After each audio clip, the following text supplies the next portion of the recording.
So it's 2 a.m. Your body is just completely exhausted. Oh, we all know that feeling. Right. Your muscles are aching for rest, your eyes are heavy.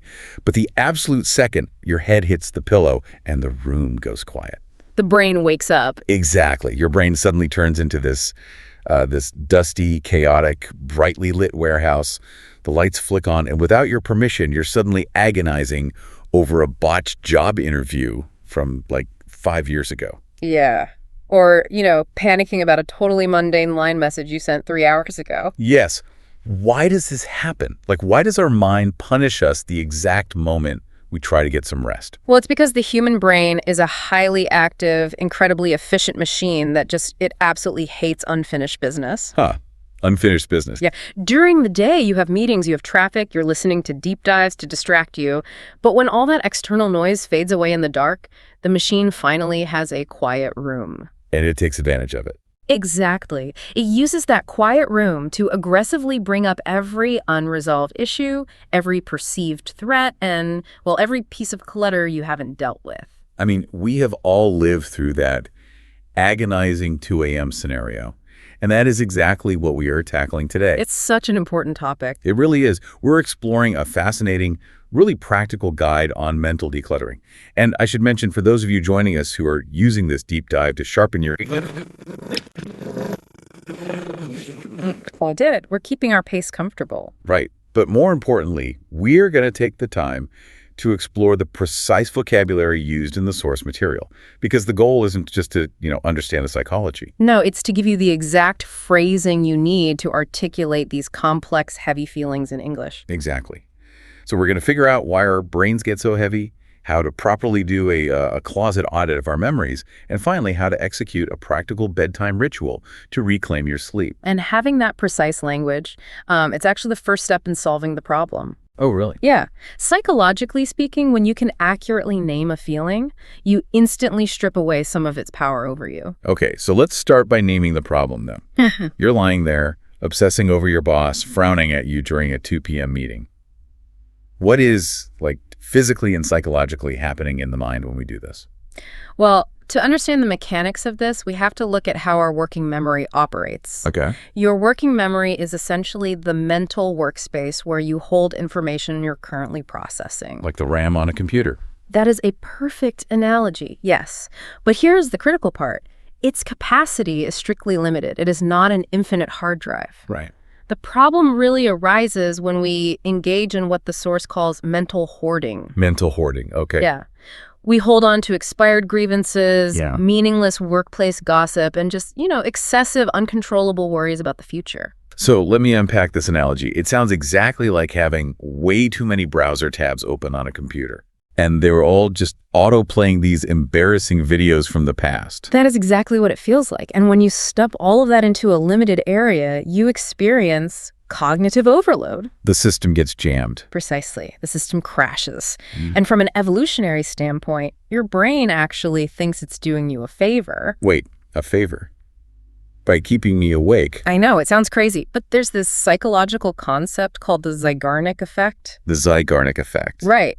It dictates that the human brain naturally remembers uncompleted or interrupted tasks much better than completed ones. Oh, wow. So your brain keeps that unread message or that frowned upon presentation right at the front of your mind because it interprets them as unresolved threats to your social survival. Okay, I hear you on the evolutionary aspect. Right. And, the Zeigarnik effect makes total sense. But wait, let me push back on this a little bit. Sure. Isn't keeping those thoughts front and center just a form of problem solving? Anyway. Well, if I completely bombed an interview 5 years ago, shouldn't I be reviewing it? I mean, it feels productive. I'm analyzing my mistakes so I don't repeat them. It absolutely feels productive in the moment, which is exactly why it's such a dangerous trap. Oh. We have to clearly distinguish between reflection and rumination. Okay, what's the difference? Reflection is a deliberate, conscious process. It has a start, a finish, and a tangible takeaway. You analyze the bad interview, you realize you need to prepare better answers for, say, conflict resolution questions, and then you move on. Right. You've extracted the lesson, and the task is now complete, so that Zeigarnik effect turns off. Exactly. But rumination, which is the verb used to describe what you're doing at 2 a.m., that is an endless circular loop. Just spinning your wheels. Right. You aren't extracting a lesson, you're just re-experiencing the negative emotion over and over again without ever finding a solution. Wow. It's basically the neurological equivalent of revving a car engine while it's in neutral. Oh, that's a great image. Yeah, you're burning massive amounts of fuel, generating heat and noise, but you aren't actually going anywhere. It just wears down the gears of your mind. Revving the engine in neutral. That perfectly captures the exhaustion of a sleepless night. You wake up feeling like you ran a marathon, but you literally haven't moved an inch. Exactly. And actually, this is a great place to highlight some of the language from the text for our listeners, specifically how we describe the weight of these thoughts. The source makes a really helpful distinction between mental clutter and emotional baggage. Yes, and understanding the nuance between those two English terms is vital. So let's break them down. Well, clutter generally refers to surface-level items that are messy and disorganized. Like a messy desk? Exactly. Mental clutter is the daily noise. It's the scattered to-do lists, the random worry about tomorrow's weather, the guilt over not replying to an email. It's annoying, but manageable. Right. It's just the frustrating, messy debris of daily life. But emotional baggage, on the other hand, is a much heavier idiom. Baggage literally means the suitcases you drag from place to place when you travel, right? Yes. So emotional baggage refers to deep, unresolved feelings, past traumas, or really significant historical regrets that you drag with you into entirely new relationships or situations. So when you combine the surface level clutter with the heavy emotional baggage, the working memory just shuts down. Yeah, you get that cognitive overload we talked about. So for those of you listening, pay attention to the verbs we pair with these words. You might describe the first problem by saying, my mind is cluttered with negative thoughts. Right, the clutter is acting as an obstacle. But for the heavier issues, you would use a phrase like, I need to unpack my emotional baggage. The verb unpack is incredibly descriptive. You are actively opening that heavy suitcase to examine and deal with what is inside. It paints a very clear picture for whoever you're speaking to. They immediately understand the scale of what you are dealing with. Okay, so we know why the brain is overloaded. We have the clutter and the baggage, and the engine is just revving in neutral. I think the natural impulse when you realize your brain is full of junk is to just want to wipe the slate clean, like just delete the hard drive. But we aren't computers. No, we definitely aren't. Amnesia is not a viable mental health strategy. Right. You cannot simply unexperience your life or, selectively delete memories. The goal isn't emptiness. The goal is organization. Organization. Because we cannot delete the contents of the warehouse, we have to sort through them. Which leads us nicely to the core concept of the source's second phase, the mental closet audit. Yes, the audit. I really love the word audit here, because an audit isn't just cleaning, is it? It's a meticulous, highly critical review of your inventory. Exactly. You are evaluating the true worth of everything taking up space. And the essential tool required for a successful audit is this concept called discernment. Discernment, that is a fantastic vocabulary word. Right. Discernment is essentially the ability to judge well. It's a highly refined, perceptive ability to distinguish between things. And in the context of your mental closet, discernment allows you to look at a memory or a recurring thought and ask, does this nourish me and protect me, or does it just sit in the dark and grow mold? I love that. So we open the closet doors and we start using discernment to create two piles, a keep pile and a throwaway pile. Let's look at what makes the cut for the keep pile. The source categorizes these as the lessons. Right. But this isn't just a highlight reel of happy memories, is it? Not at all. Discernment means recognizing value, even if it hurts. The first major category of things to keep are memories that represent growth through pain. Okay, growth through pain. These are memories that might still carry a sting of sadness or a bit of regret, but they fundamentally taught you something vital about how to navigate the world. Can you give an example? Sure. For instance, a painful falling out with a friend might have taught you how to set firm boundaries, or a business failure might have taught you resilience. So even though the memory is heavy, it's structurally sound. It acts as armor. It protects you from making the same mistake twice. Exactly. It earned its space in the closet. That makes sense. The second category for the keep pile involves what the text beautifully calls late-night glimmer memories. Oh, glimmer memories. I like the sound of that. Right. These are the small, seemingly insignificant moments of profound warmth. It could be the memory of a stranger holding an elevator door for you when your hands were full. Oh. Or just the perfect, quiet stillness of a rainy afternoon with an exceptional cup of coffee.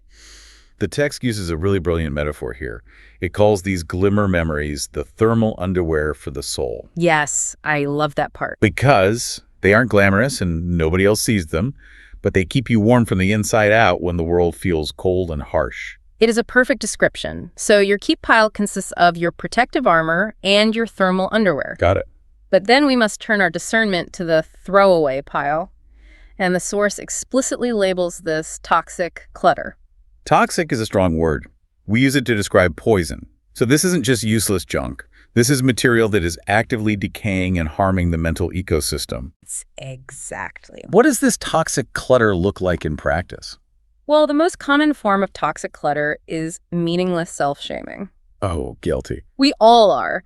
This often takes the form of obsessing over a verbal gaffe. A verbal gaffe. Let's explain that Yeah, one. a verbal gaffe is an embarrassing mistake in spoken communication. It's a slip of the tongue, or a moment you told a joke that fell flat at a dinner party, or maybe a time you called someone by the wrong name. The classic, why did I say that out loud Yeah. moment that haunts you for half a decade. Exactly. But here is where discernment is crucial.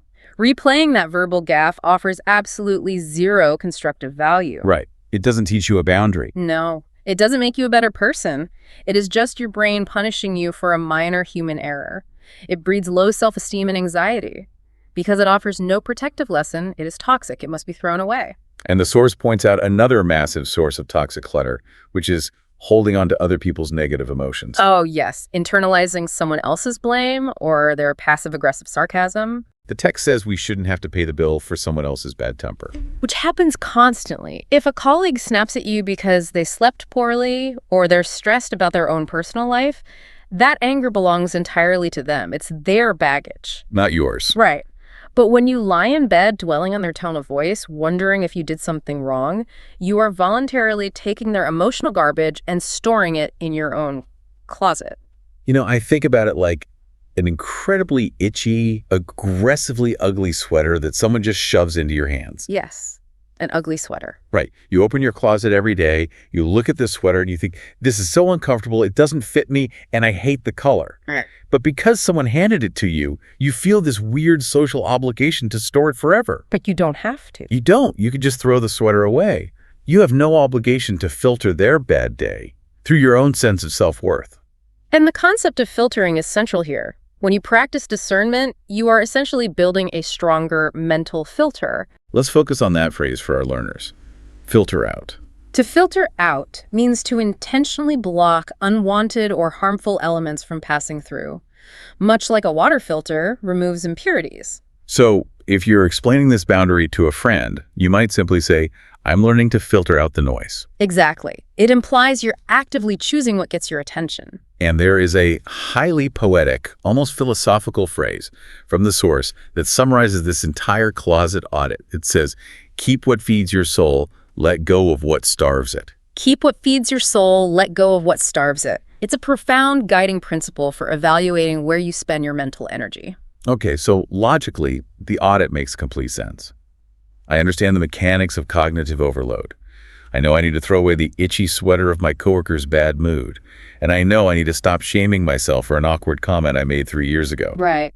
But logic often fails at 2 a.m.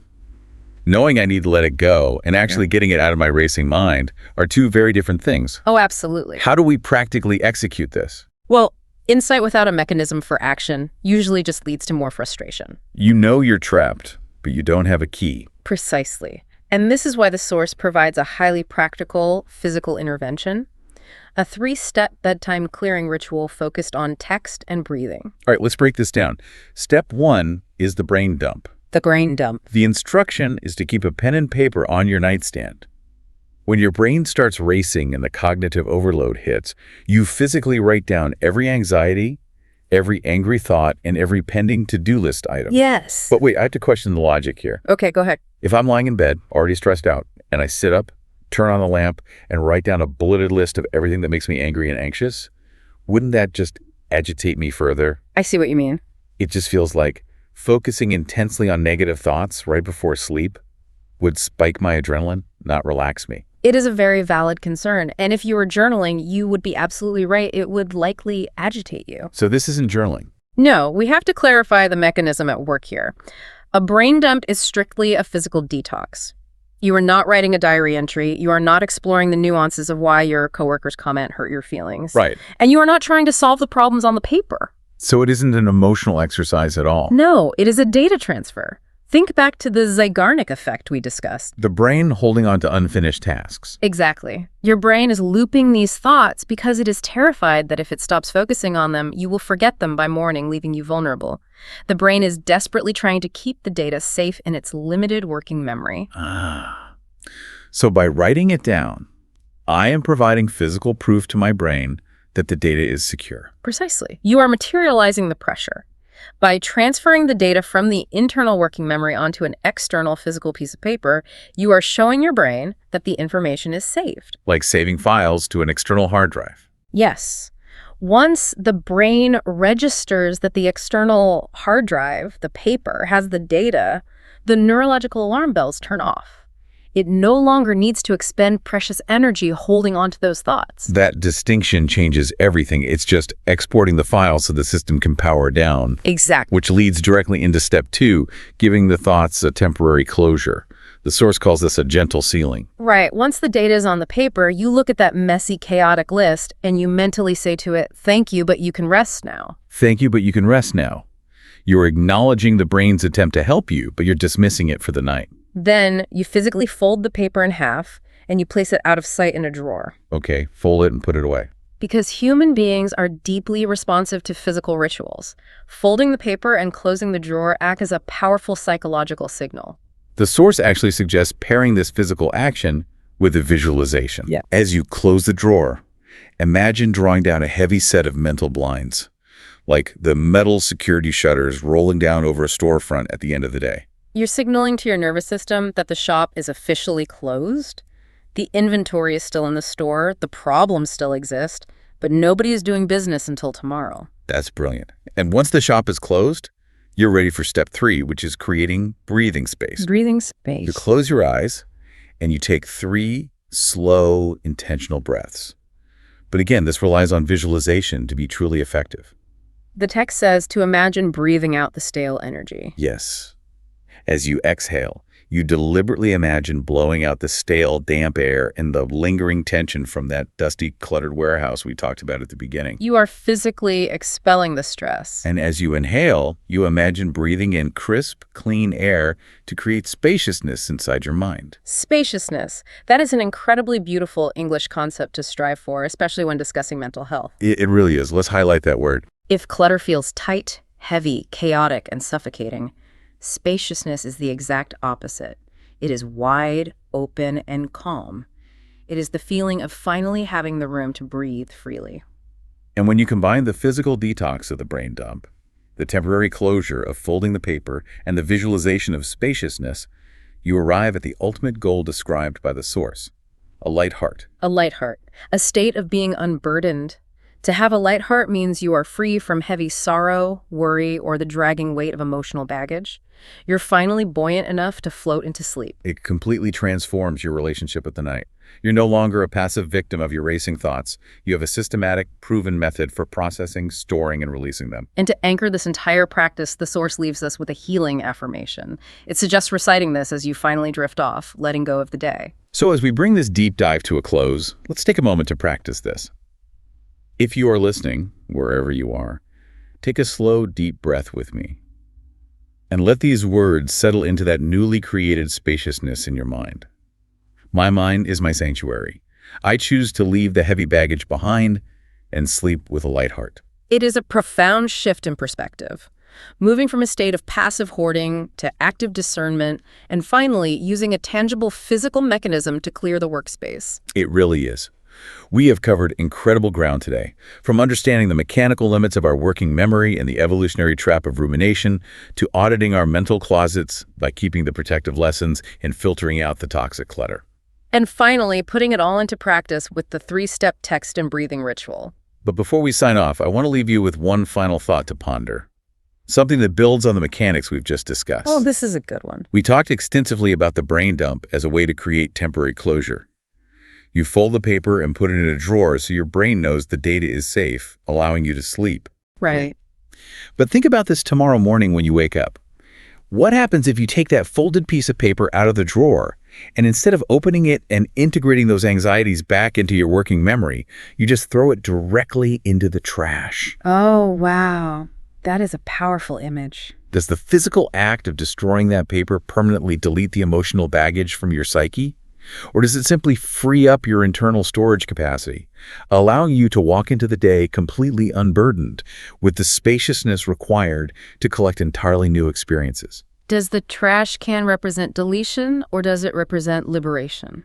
That is a fascinating, lingering question for you to explore on your own tomorrow morning. Absolutely. Thank you so much for joining us on this deep dive into mental decluttering. We hope you gained some valuable insights and some powerful new phrasing to help you articulate your inner world. Have a wonderful day and an incredibly clutter-free night.